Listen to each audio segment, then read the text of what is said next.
Hey guys, welcome back. आज हम एक क्रिटिकल वीडियो लेके आए हैं।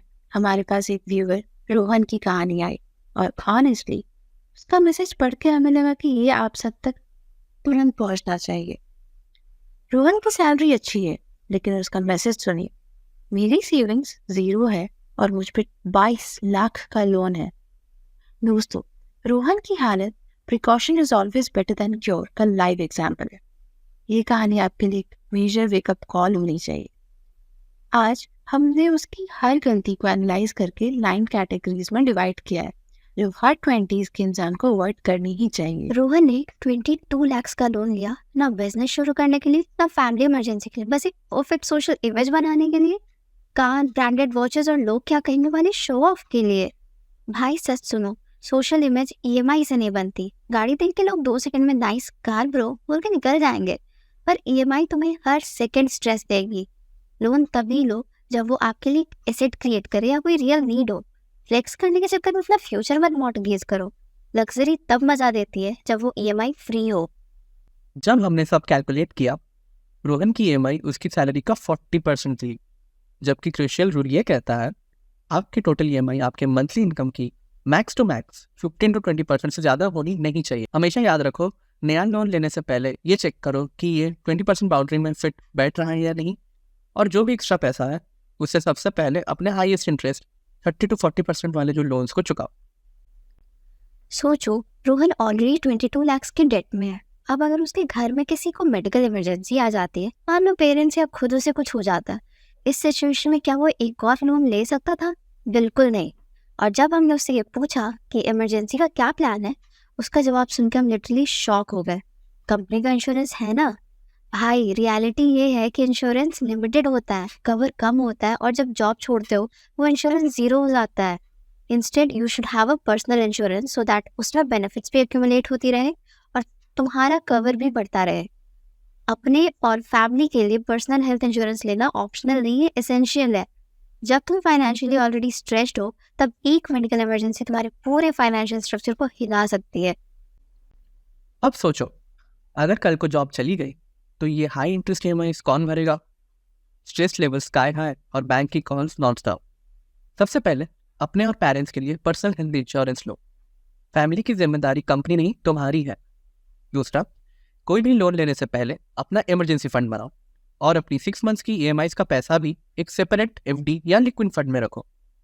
अगर जॉब लॉस या इमरजेंसी आ जाए, ये बफर आपका सिविल स्कोर भी बचाएगा और आपको फाइनेंशियल ब्रीदिंग स्पेस भी देगा। रोहन ने सिर्फ रिच दिखने के लिए पैसे उड़ा दिए। महंगा खाना, ब्रांडेड कपड़े, फैंसी पार्टीज, सब कुछ सिर्फ इसलिए कि लोग क्या कहेंगे। पर सच बताओ, लोग सिर्फ कहेंगे फिर भूल जाएंगे।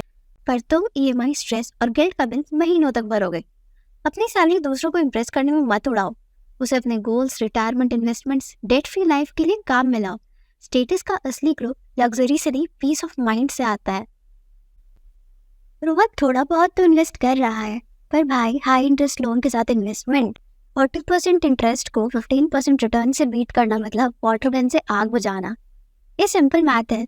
जब तक आपका एक्सपेंसिव लोन खत्म नहीं होता, आपका इन्वेस्टमेंट सिर्फ इंटरेस्ट के सामने घायल होता रहेगा।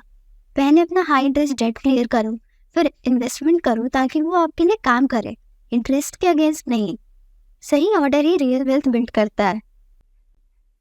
रोहन को टैक्स प्लानिंग, लोन रीपेमेंट या इन्वेस्टमेंट टर्म्स का बेसिक आइडिया तक नहीं था, और सबसे बड़ी बात, उसे आज तक ये रियलाइजेशन भी नहीं थी कि जिस चीज़ के लिए उसने लोन लिया है, इंटरेस्ट के चक्कर में उसने 10 ईयर का एंड तक उसकी डबल वैल्यू चुकानी पड़ रही है। और जब आप अपने पैसे की लैंग्वेज नहीं समझते, तो कोई और आपके पैसे का रिमोट कंट्रोल ले लेता है। तो पहला, प्रायोरिटाइज योर गोल्स। दोस्तों को इंप्रेस करना बंद करो। अपनी सैलरी को अपने future, retirement, investments and debt free life के लिए काम में लगाओ। Second, learn daily.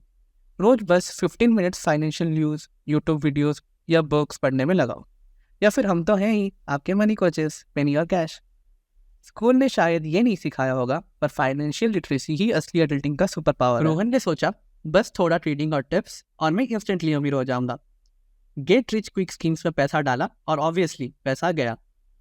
Reality check, 82% of all traders हर साल पैसा लूज करते हैं।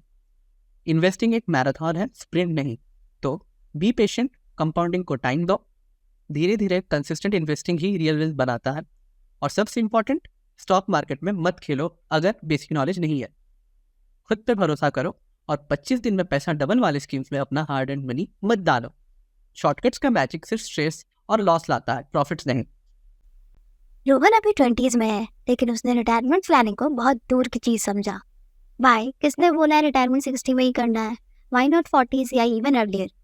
अर्ली रिटायरमेंट प्लान करो, अपना लाइफ अपने हिसाब से जियो और फाइनेंशियल स्ट्रेस से फ्री रहो। जितनी जल्दी तुम रिटायरमेंट के लिए इन्वेस्ट करना शुरू करोगे, उतना कम पैसा तुम्हें सेव करना पड़ेगा। दोस्तों, रोहन की कहानी एक सीरियस वार्निंग है। हम सब चाहते हैं कि आपकी हालत ऐसी ना हो जाए, so precaution is always better than cure. और सबसे बड़ी बात, आज आपको दूसरों की गलतियों से सीखने का एक गोल्डन चांस मिला है। फाइनेंशियल डिसिप्लिन ही आपको ट्रू फ्रीडम और स्ट्रेस फ्री लाइफ देगा। ऐसे ही कंटेंट के लिए लाइक, शेयर, सब्सक्राइब करना मत भूलना। हम हैं द फाइनेंस डुओ, आपके मनी कोचेस, 18 से 75।